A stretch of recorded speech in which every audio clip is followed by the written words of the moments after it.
how it all went south. Picture this. As a married man, I want you to picture this. You finally met the woman or man of your dreams. You've gone through the awkward getting to know you phase and have reached the point of wanting to spend your lives together. You've spent far too much money on an engagement ring, planned the perfect proposal, and popped the big question. When you do, your partner finally says yes. Together, you spend months and tens of thousands of dollars planning the perfect wedding that you and everyone in attendance will remember forever. And finally, the big day comes. Everything is perfect as you'd imagined it would be. You're anxiously standing at the altar, awaiting your beautiful bride-to-be to come slowly walking down the aisle. Only she doesn't. Your fiancé never shows up to your wedding. Not only that, you come to find out she's missing. My name's Sean Kipe. That guy's Jason Hoch. And live from 800 East Studios here in Atlanta, Georgia, this is how it all went south.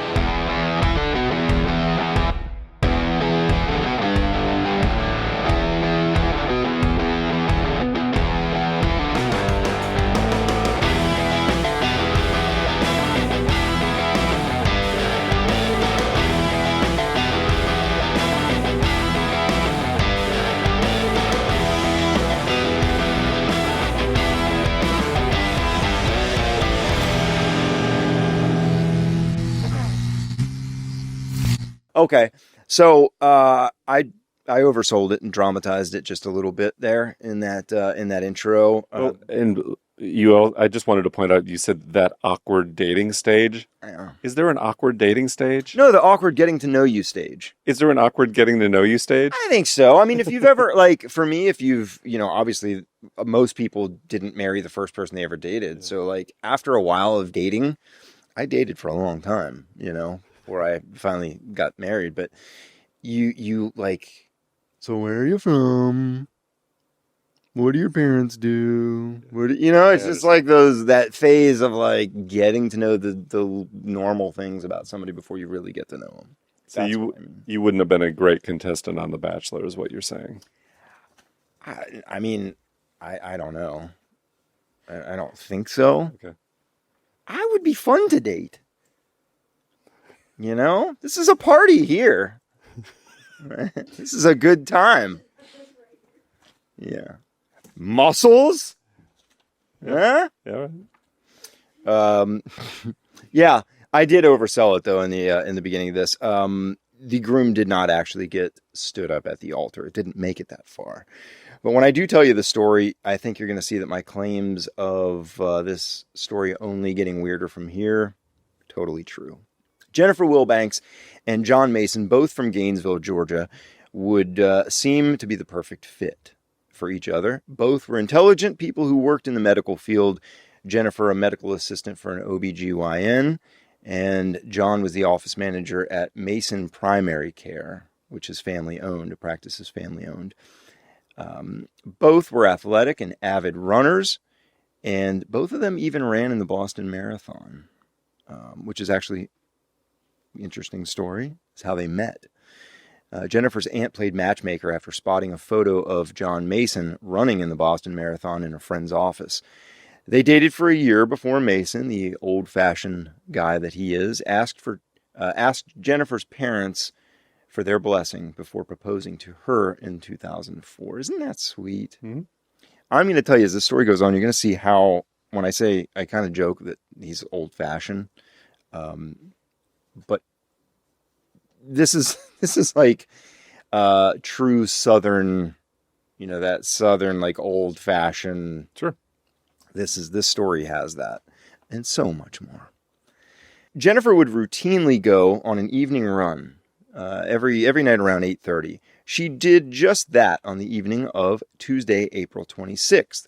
When she hadn't returned later that night by 10 o'clock, John became concerned and went out searching for her. He eventually went to the Duluth Police Department and reported her missing at 1:30 a.m. And that case was immediately taken more seriously, I feel, and we were just talking about, that's in Gwinnett County. We were talking about, I've done a couple stories based in Gwinnett County, and while there's a lot of good cops and investigators and all that, there's a lot over the years that has left something to be desired with investigative work in that. I know of what you speak. Yeah. This case, even though she had only been missing for a couple hours, was taken seriously. They basically jumped on this right away. And that is because John's father, Claude, was the former mayor of the city of Duluth. So they went, missing wife? Sure. Let's get the squad cars ready, boys. We got us a lady to find.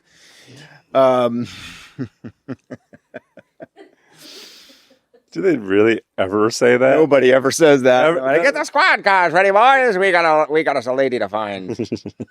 Just gonna take a little gumshoe, you know.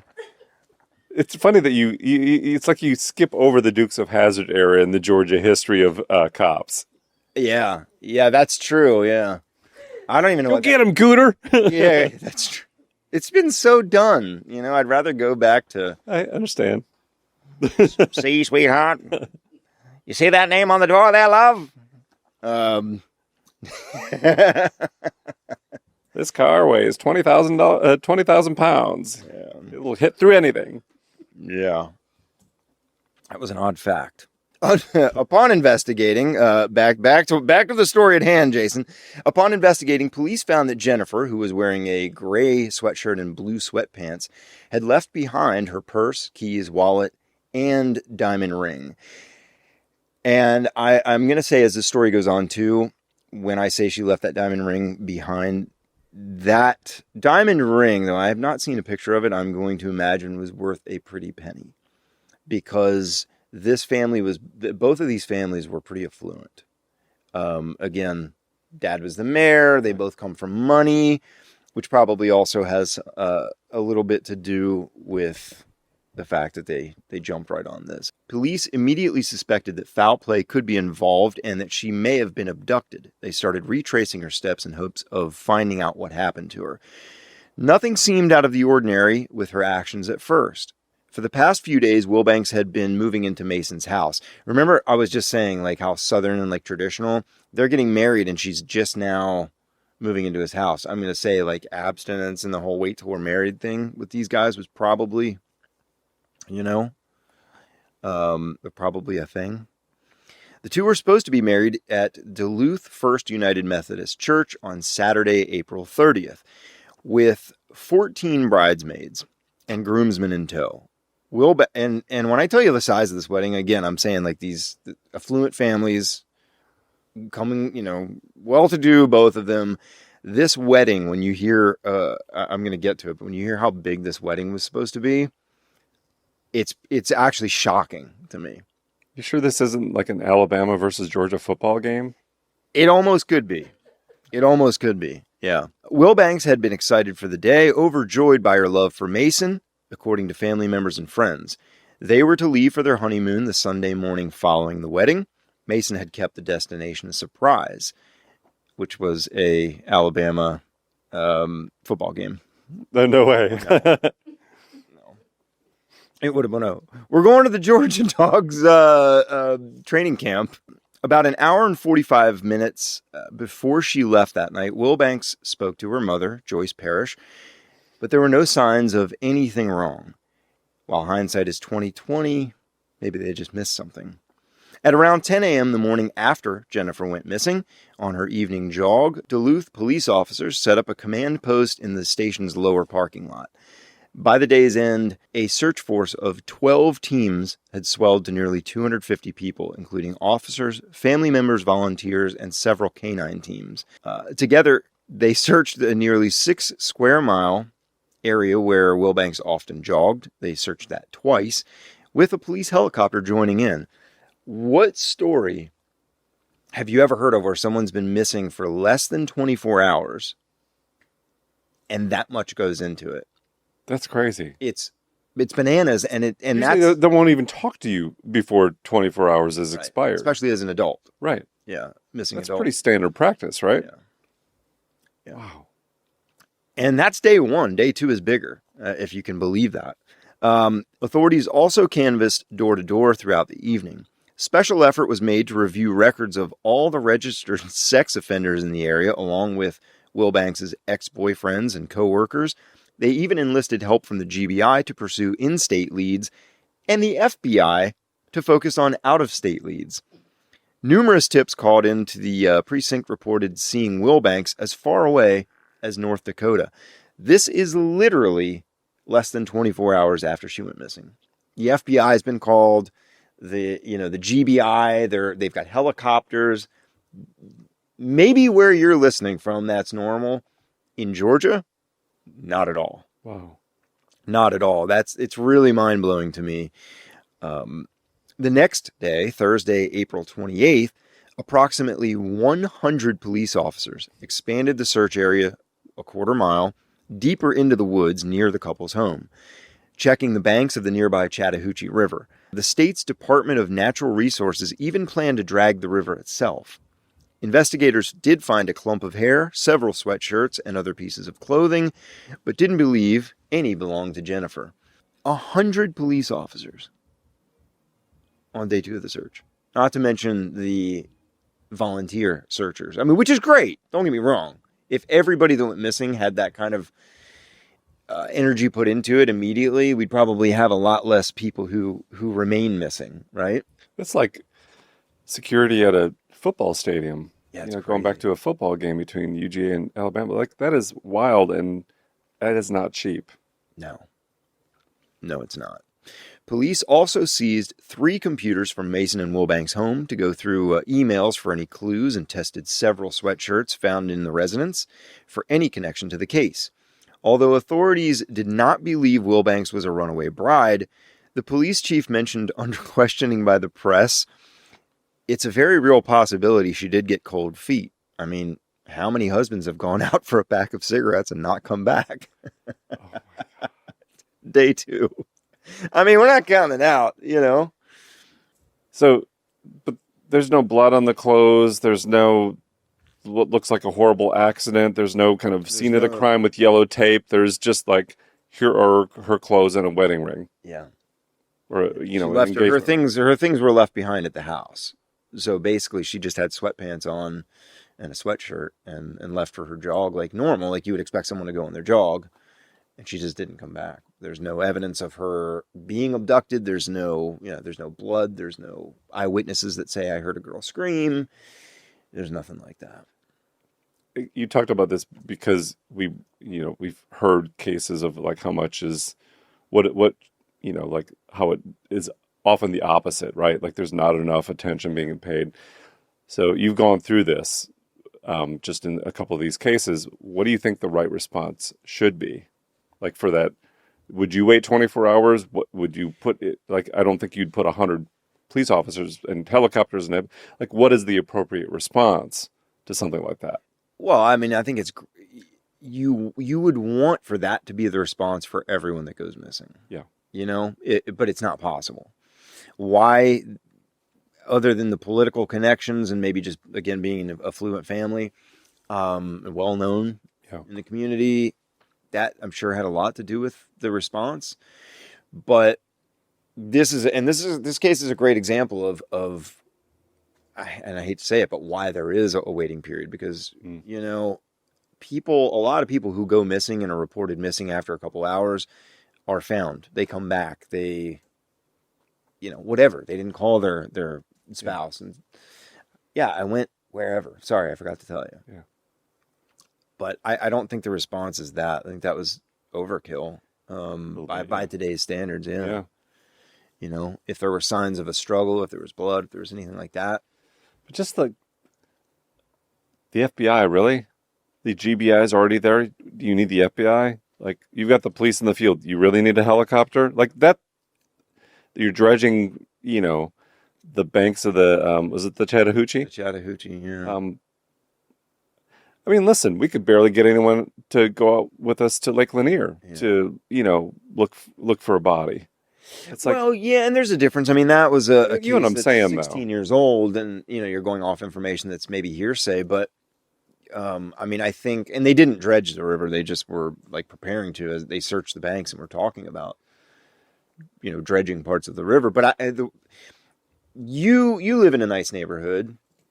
And you jog every morning, right? Mm-hmm. You feel safe when you jog because of the area that you're in. Yeah. I have to imagine these people did not live in a bad area. Right.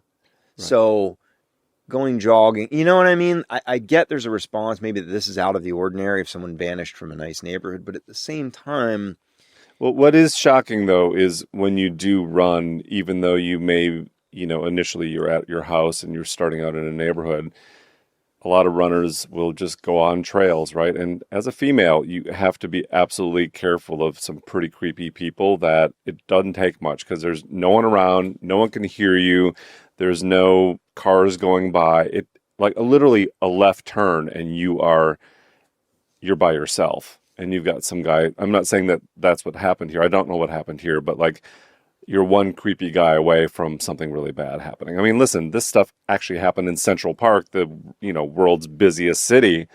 yeah. I remember when those things happened in the 70s and 80s or whatever. So like it doesn't take much.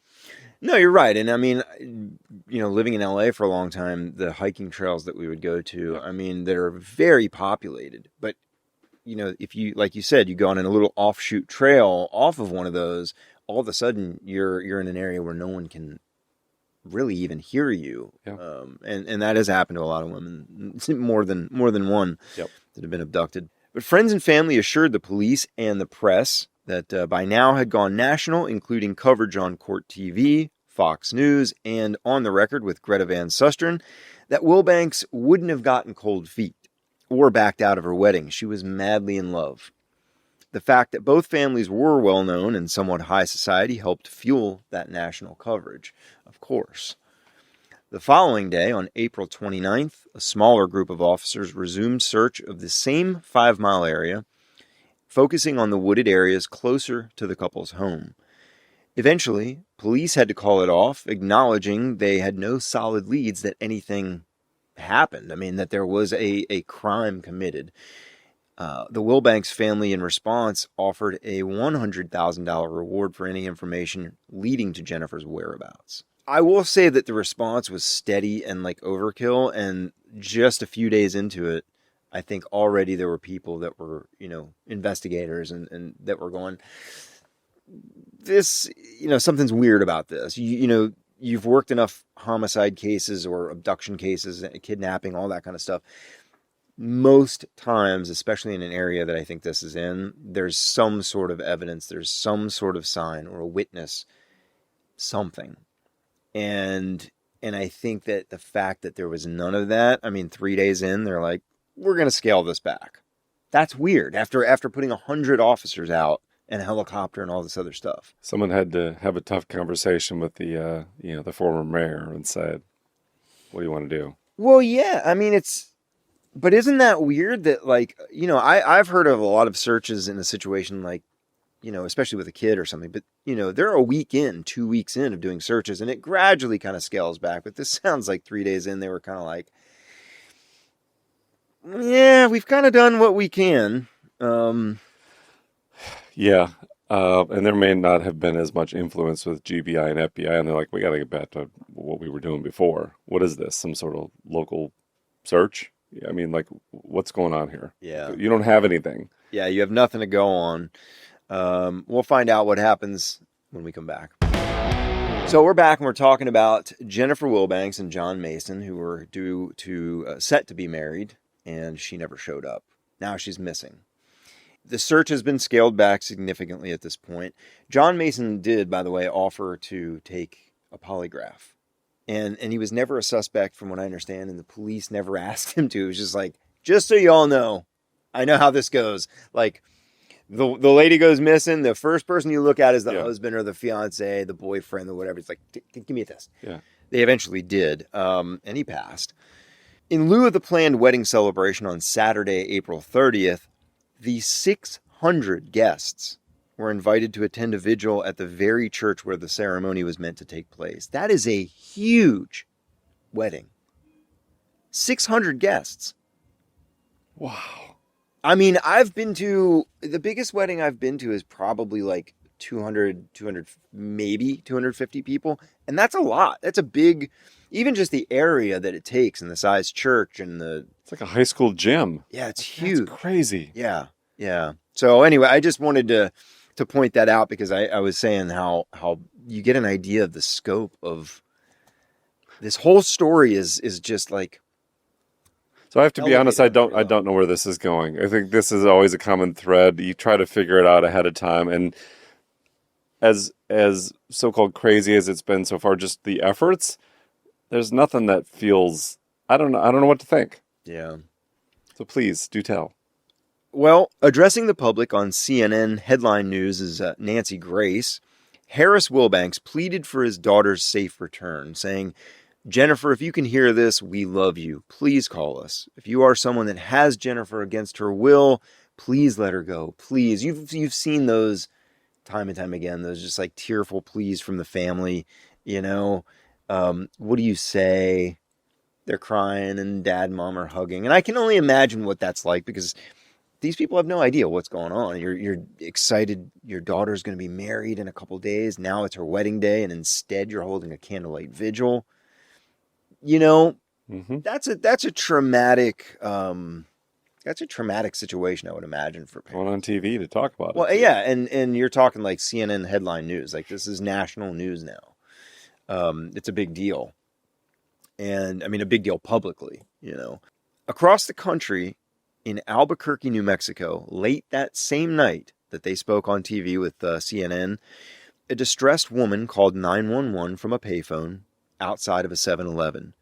Disoriented, she told the operator she'd been kidnapped from Atlanta, Georgia, and sexually assaulted by a white woman and a Hispanic man wearing a maroon jacket driving a blue van. Seeking more information about her abductor, the operator asked if the woman knew what direction they were headed in after dropping her off. She said, I have no idea. I don't even know where I am. When police arrived to pick up the woman, they discovered it was Jennifer Wilbanks, this woman that's been all over national news. The report stated that Wilbanks told investigators, this is her story, you ready? She was thrown in the back of a van where her hands were tied with a rope by a Hispanic male and a white female. Her abductors placed her on her right side on the floor and made her face the back door of the van. The man drove the van, leaving the woman in back with Wilbanks. About 30 minutes later, the van pulled off to the side of the road where the woman took Wilbanks' pants and underwear off, quote, then proceeded to digitally penetrate her vagina, which I can only assume digitally penetrate her vagina means with a vibrator? What does No. that mean? Fingers? Yeah. Holy shit. I really was thinking like she used a vibrator on her. I mean, I thought that's what that meant. No. Why didn't they just say fingered? I thought the same thing. The woman then moved. The woman, the woman then moved over. I swear to God, I thought that meant she used like a vibrator. The woman then moved over Wilbanks' head and told her to perform oral sex on her. At the same time, the man had gone to the back of the van, removed his pants, and placed his penis into Wilbanks' vagina, quote unquote. Hours later, while under questioning, Wilbanks admitted the road trip was entirely voluntary and that she was, quote, scared and concerned about her impending marriage and decided she needed some time alone. New Mexico FBI authorities determined that when she decided to flee shortly after leaving for her run, eventually running out of money in New Mexico, the FBI got Wilbanks to admit that, quote, she had left Georgia because of the pressures of her wedding. The list of things she needed to get done and no time to do it in made her feel overwhelmed. So she withdrew $40 from her bank account. She called a taxi, went home and changed into her running gear, went out jogging, and met the taxi at a county library nearby where she lives. The taxi took her to the Greyhound bus terminal where she bought a ticket to Austin, Texas. On the road there, she befriended a Hispanic male and a white female, so that part was at least true, who told her they were going to Las Vegas, then to Albuquerque. So she decided to follow them until arriving at the 7-Eleven where she called her family and 911 apparently because she ran out of money. At $40, It didn't go far. No, Okay. no. I mean, and she, it's kind of like she has this whole crazy story that's all, detailed and whatever, and this abduction, and these people are listening to this woman who's all disheveled, and then they're like, "Are you sure that's what happened?" She's like, "No, I made it all up." I mean, she just immediately backed out and said, "This is what happened. I was afraid of it." I mean, she's got no idea.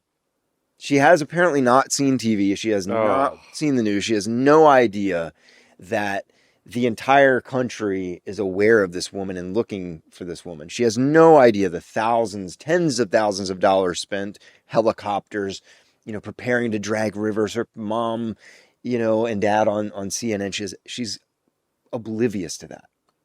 So it's all made up. The entire story is made She's up. still in New Mexico. She's still in New Mexico. Wow. Yeah. She called 911 to report this thing. And that is where it's weird to me. Where at that point, wouldn't you just call your family?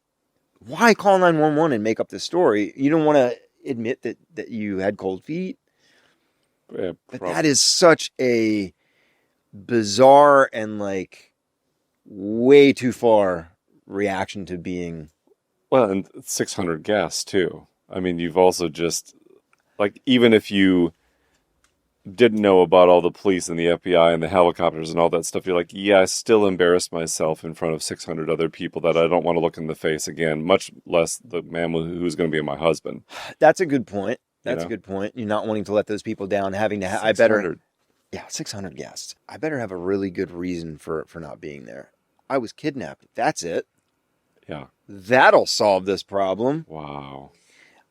She went so far as to cut her hair so that no one would recognize her, but gave no indication again that she had watched any of the news reports of the search or realized the magnitude of the situation. When word got out to the family who were gathered at her house for this vigil, the tone of the gathering went from a jubilant to somber mood very quickly. Finding out she was alive was great, and all of a sudden they, realized that, oh my God, and now we've got, people are in the yard. I mean, many of the wedding guests who had come into town are now at this vigil. They're at their house in the yard, and they're just being supportive.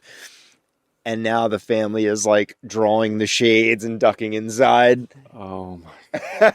And, if I could be a fly on the wall in that room, as those shades are being drawn and they're finding out that this is actually what their daughter did and was not. So they didn't get married. Well, you'll find out. As Wilbanks boarded the plane home from Albuquerque to Georgia, she was seen wearing a new FBI hat, blazer, polo shirt, and pants, carrying a new tote bag and teddy bear, a gift from the aviation police chief. And while flying first class, she mentioned that she planned to name the bear Al in honor of Albuquerque. So, yeah, the idea is that she still doesn't understand the magnitude of this. And I think she probably went home pretty quickly, but she was in Albuquerque for a while because they're going, do we charge her? And they actually decided not to charge her with anything in Albuquerque. They're like, we're going to give you back to Georgia and let them handle it. You can have her. You can have her. We'll find out what happened when we come back. So our lady Jennifer Wilbanks is back home in Georgia from Albuquerque. This whole story has been concocted because she was scared to get married, cold feet, which all of her friends and family probably are very embarrassed now as they went out on national news and said, that's not the case. She's madly in love. It would never be cold feet. Look for our daughter. Did you see that coming at all? I mean, at some point you get the idea that I wasn't sure what to think. I knew when you said the dad went on to headline news and was pleading to have his daughter back, something felt a little bit funny to me, like maybe he was faking it and it was a charade or he was a cover story. I wasn't exactly sure what she was doing or kind of where she would end up. Well, reports came in when Wilbanks was back home that she had actually bought the New Mexico bus ticket a week before her disappearance. But in an interview with Fox News, John Mason shared that Wilbanks had accepted her engagement ring back from him. Not everyone was so forgiving. There was major backlash. Duluth Mayor Shirley Lassiter told the press that $60,000 was spent by the police department on personnel for Wilbanks' search, not including the cost of food, fuel for the trucks, or the work of 22 other employees, probably working around the clock for the most part, in 3 other city departments. The same weekend Wilbanks boarded the plane in New Mexico.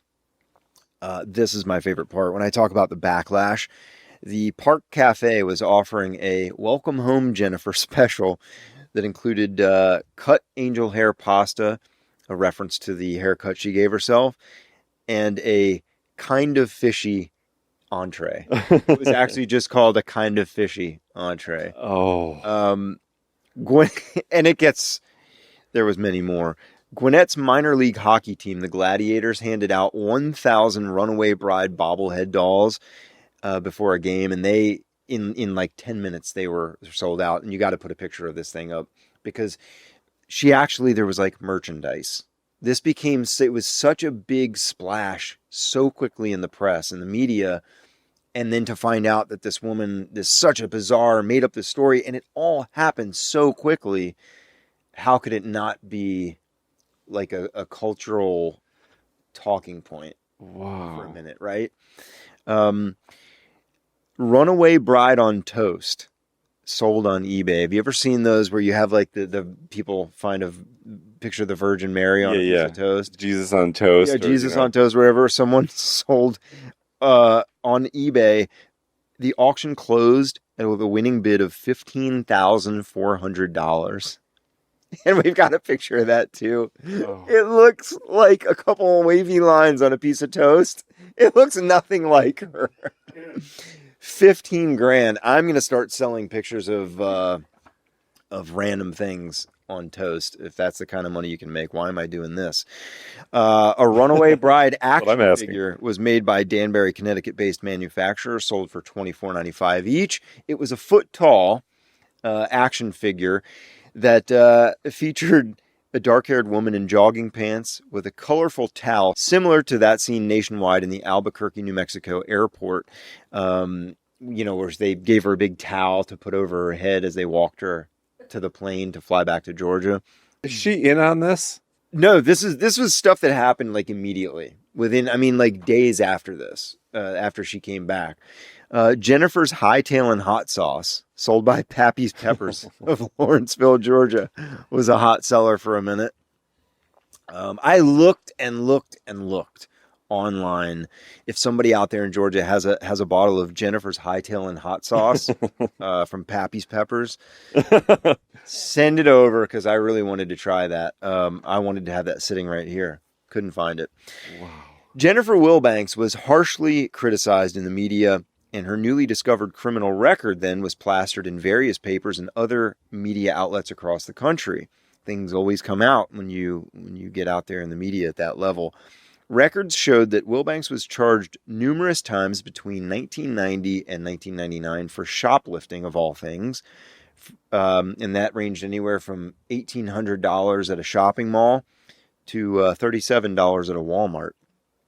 She admitted herself to a medical treatment center, quote, to address physical and mental issues which she believed played a major role in her running from herself. There's something here. I'm not going to say she's crazy. I'm not going to say she has mental issues. I'm going to say it sounds to me like, just at first glance, that she was kind of like a bored housewife. Even though she wasn't married, she comes from money. She's got a good job. She's got a good job in the medical profession. And she's shoplifting $37 worth of stuff from Walmart. It's it's like an attention-seeking, like Winona when she. Yeah, exactly what I was thinking. Yeah, rich and famous, and you're shoplifting something worth $50 at a or cry for help or something. Yeah, I don't understand that. Wow. Yeah. Gwinnett County grand jury indicted Wilbanks with 1 count of false statement and 1 count of false report of a crime. And remember, this wedding was in April, the end of April. So by June 2nd, Wilbanks pleaded no contest to felony indictment of providing false information to law enforcement and to the FBI. And that's the other thing. You're giving this, she gave that information to the FBI as like at that point that the FBI came in, I would have been like, "Oh, you're bringing the feds in? No, let me just settle the." Yeah, you made it up. You're cooked at that point. Yeah. In a plea bargain, she was sentenced to 2 years of probation and 120 hours of community service, ordered to pay $2,250 in restitution to Gwinnett County Sheriff's Department, and a misdemeanor charge of filing a false police report was dismissed.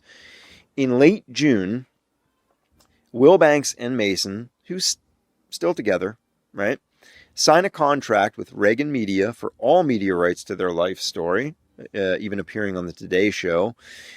And by the summer of 2006, imagine this, they split up. And by September of that year, she files a lawsuit against her former, and I don't know if they got married. They didn't get married. They were dating again. So smart move on his part, I think.